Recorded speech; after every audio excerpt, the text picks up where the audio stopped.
செந்தமிழ் சேனல் வாழ்த்துக்களுடன் உங்கள் வணி அனுஷ்கா. வணக்கம். நம்ம இன்னைக்கு காமராஜர் பற்றின ஒரு ஸ்பீச், காமராஜரின் அரசியல் பணியும் ஆட்சி பணியும் அப்படிங்கிற தலைப்பில் நான் காமராஜர் பாலிடெக்னிக்கல் காலேஜில் பேசின ஒரு ஸ்பீச்சை பார்க்கலாம். வாங்க வீடியோக்குள்ளே போகலாம்.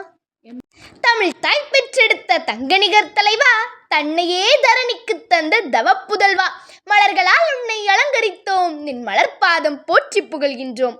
இமயமாய் வீற்றிருக்கும் நடுவர்களே, இதயமாய் வீற்றிருக்கும் அவையோர்களே, அன்னை தமிழை முதலில் வணங்கி பேசப் போகிறேன் காமராஜரின் அரசியல் பணியும் ஆட்சி பணியும் என்ற தலைப்பிற்குள் இறங்கி தாருங்கள் தங்கள் கவனங்களை.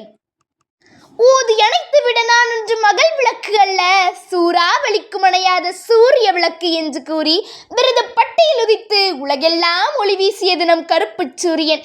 தந்தையை இழந்து தாயார் சிவகாமி அரவணைப்பில் வளர்ந்தார். மாமாவின் கடையில் திருவனந்தபுரத்தில் வேலை பார்த்தபோது சுதந்திர கனல் அவரை பற்றி கொண்டது. தனது 16ஆம் வயதில் காங்கிரஸ் கட்சிக்குள் நுழைந்தார். 1919 ஜாலியன் வாலாபாக் படுகொலை எதிர்ப்பு பேரணி மூலம் அவரது அரசியல் பணி தொடங்கியது. தீரர் சத்தியமூர்த்தியை தனது அரசியல் குருவாக ஏற்றுக்கொண்டார்.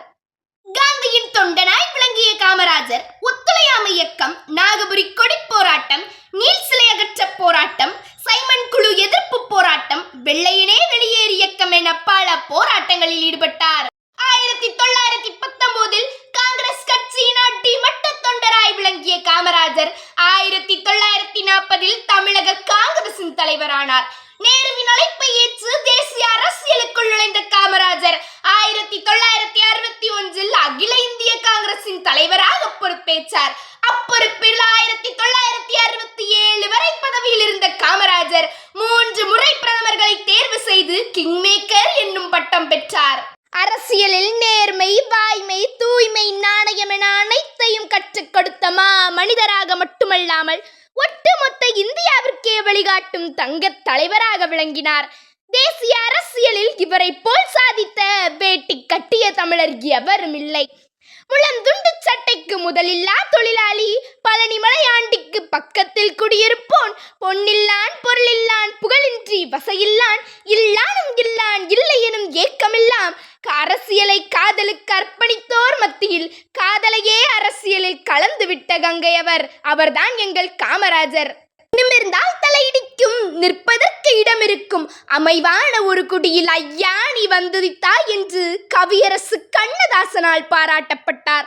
1954 ஏப்ரல் மாதம் 13ஆம் நாள் தமிழகம் முதல்வராக்கி அழகு பார்த்தனர் தமிழக மக்கள். பாட்டாளிகளின் பிரதிநிதியாய் முதல்வரான காமராஜர் மக்கள் நலத்திட்டங்கள் மூலம் தமிழகத்தில் பொற்கால ஆட்சி தந்தார். வரப்புயர நீர் உயரும், நீர் உயர நெல்லுயரும், நெல்லுயர குடி உயரும், குடி உயர கோணுயரும் என்ற அவ்வை மூதாட்டியின் வரிகளை செயலில் வடித்தவர். தான் ஆண்ட 9 ஆண்டுகளில் அரை நூற்றாண்டு சாதனையை செய்தவர். நாளெல்லாம் பொழுதெல்லாம் தேசப்பற்றில் வாழ்ந்தவர். பிள்ளையெல்லாம் பள்ளி செல்ல கல்வி கண்ணை திறந்தவர். புவி வாழ்க்கை ஆசை இல்லை, புனித வாழ்க்கை வாழ்ந்தவர். என்ன கொடுப்பான், எதை கொடுப்பான் என்று இவர்கள் எண்ணும் முன்னே களை கொடுப்பான், கல்வி கொடுப்பான், போதாது போதாது என்றால் இன்னும் கொடுப்பான். இவையும் குறைவென்றால் எங்கள் தலைவன் தன்னையும் கொடுப்பான், தன் உயிரையும் கொடுப்பான். நமக்காக வாழாமல் பிறருக்காக வாழ்பவர்களால் தான் இந்த உலகம் இன்னும் இயங்கிக் கொண்டிருக்கின்றது. காமராஜர் முதல்வராகியவுடன் தனது முதல் பணியாக ராஜாஜி கொண்டு வந்த குலக்கல்வி திட்டத்தை கைவிட்டு அவரால் மூடப்பட்ட 6000 பள்ளிகளை திறந்து மேலும் 17,000ற்கு மேற்பட்ட புதிய பள்ளிகளை திறந்ததோடு மட்டுமல்லாமல் பள்ளி குழந்தைகளுக்கு இலவச மதிய உணவு திட்டத்தை ஏற்படுத்தி ஏழை எளிய மக்களின் கல்வியில் முன்னேற்றத்தை ஏற்படுத்தினார். இந்திய அரசியலில் தலை சிறந்த பணியாக கருதப்பட்ட இந்த திட்டம் உலக அளவிலும் பாராட்டப்பட்டது. காமராஜர் கல்வித்துறையில் மட்டுமல்லாமல் தொழில்துறை, நீர்ப்பாசன திட்டங்கள், மின் திட்டங்கள் போன்றவற்றிலும் முன்னேற்றத்தை ஏற்படுத்தியதால் தமிழகம் தொழில் வளத்தில் வட நாட்டு மாநிலங்களை பின்னுக்கு தள்ளி 2ஆம் இடத்தை பிடித்தது. தன்னுடைய வாழ்நாள் முழுவதையும் சமூக தொண்டு செய்வதற்காக அர்ப்பணித்த காமராஜரின் மறைவுக்கு பின் அவர் வசித்த வாடகை வீட்டை வீட்டின் உரிமையாளர் எடுத்துக்கொண்டார். அவர் பயன்படுத்திய காரை காங்கிரஸ் எடுத்துக்கொண்டது. அவரின் உடலை அக்னி எடுத்துக்கொண்டது. ஆனால் அவருடைய பெயரை மட்டும் வரலாறு எடுத்துக்கொண்டது.